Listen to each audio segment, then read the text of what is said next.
जियो ग्राहकों ପାଇଁ ଏକ ଖୁସି ଖବର। ଜିଓ ଲଞ୍ଚ କଲା ତାର ଏକ ଶସ୍ତା ରିଚାର୍ଜ ପ୍ଲାନ୍ ମାତ୍ର 39 ଟଙ୍କା। ଯଦି ଆପଣ ଜଣେ ଜିଓ ଗ୍ରାହକ ଜିଓରେ ରିଚାର୍ଜ କରନ୍ତି ତେବେ ଜାଣି ରଖନ୍ତୁ ଜିଓର ଏହି 39 ଟଙ୍କିଆ ରିଚାର୍ଜ ପ୍ଲାନ୍ରେ କେଉଁ ସବୁ ବେନିଫିଟ୍ ମିଳିବ। ଜାଣିବା ପାଇଁ ଭିଡ଼ିଓକୁ ଶେଷ ପର୍ଯ୍ୟନ୍ତ ଦେଖନ୍ତୁ।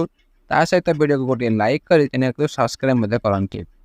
ଦେଶର ପ୍ରମୁଖ ଟେଲିକମ୍ କମ୍ପାନୀ ରିଲାଏନ୍ସ ଜିଓ 39 ଟଙ୍କା ମୂଲ୍ୟରେ ଏକ ନୂଆ ରିଚାର୍ଜ ପ୍ଲାନ୍ ଲଞ୍ଚ କରିଛି। ଏହା ହେଉଛି କମ୍ପାନୀର ସବୁଠାରୁ ଶସ୍ତା ଆଇଏସ୍ଡି ପ୍ଲାନ୍।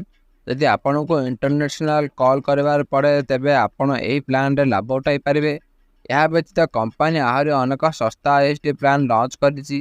ଏହି ନୂଆ ପ୍ଲାନ୍ ଭିତରେ 7 ଦିନର ଭ୍ୟାଲିଡିଟି ସହିତ ଆସିଥାଏ ଏବଂ ଇଣ୍ଟରନ୍ୟାସନାଲ କଲ୍ ପାଇଁ ନିର୍ଦ୍ଦିଷ୍ଟ ମିନିଟ୍ ମଧ୍ୟ ପ୍ରଦାନ କରିଥାଏ। ଜିଓର ଏହି ପ୍ରୟାସ ହେଉଛି ଇଣ୍ଟରନ୍ୟାସନାଲ କଲ୍ କରୁଥିବା ଗ୍ରାହକଙ୍କୁ ଶସ୍ତା ମୂଲ୍ୟରେ ଆଇଏସ୍ଡି ମିନିଟ୍ ପ୍ରଦାନ କରିବ।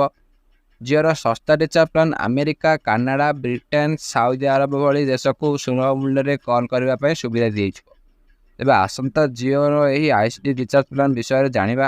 ରିଲାଏନ୍ସ ଜିଓ ଅନେକ ଦେଶର ଆଇଏସ୍ଡି ରେଟ୍କୁ ଆଡଜଷ୍ଟ କରିଛି, ଯେଉଁଥିରେ Bangladesh, Britain, Saudi Arab, Nepal, ଚୀନ, Germany, Nigeria, Pakistan, Qatar, New Zealand, Sri Lanka, Switzerland, Spain ଏବଂ ଇଣ୍ଡୋନେସିଆ ସାମିଲ ଅଛି।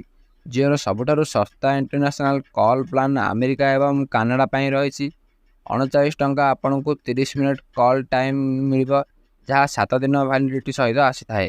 ବାଂଲାଦେଶ ପାଇଁ 49 ଟଙ୍କା ପ୍ଲାନ୍ ରହିଛି, ଯେଉଁଥିରେ ଆପଣ 20 ମିନିଟ୍ ପର୍ଯ୍ୟନ୍ତ କଥାବାର୍ତ୍ତା ହୋଇପାରିବେ। ସିଙ୍ଗାପୁର, ଥାଇଲାଣ୍ଡ, ମାଲେସିଆ ଏବଂ ହଂକଂ ପାଇଁ 69 ଟଙ୍କିଆ recharge plan 15 minute talk time ସହିତ ଆସିଥାଏ। ଅଷ୍ଟ୍ରେଲିଆ ଏବଂ ନ୍ୟୁଜିଲାଣ୍ଡ ବିଷୟରେ କହିବାକୁ ଗଲେ ଏଥିରେ 69 ଟଙ୍କା ପ୍ଲାନ୍ରେ 15 ମିନିଟ୍ ଟକ୍ ଟାଇମ୍ ମିଳିଥାଏ। ତ ଫ୍ରେଣ୍ଡ, ଆପଣମାନେ କେଉଁ ସିମ୍ ବ୍ୟବହାର କରୁଛନ୍ତି ଏବଂ କେତେ ଟଙ୍କା ରିଚାର୍ଜ କରୁଛନ୍ତି ଗୋଟିଏ ସେଠି କମେଣ୍ଟ କରି ଜଣାନ୍ତୁ।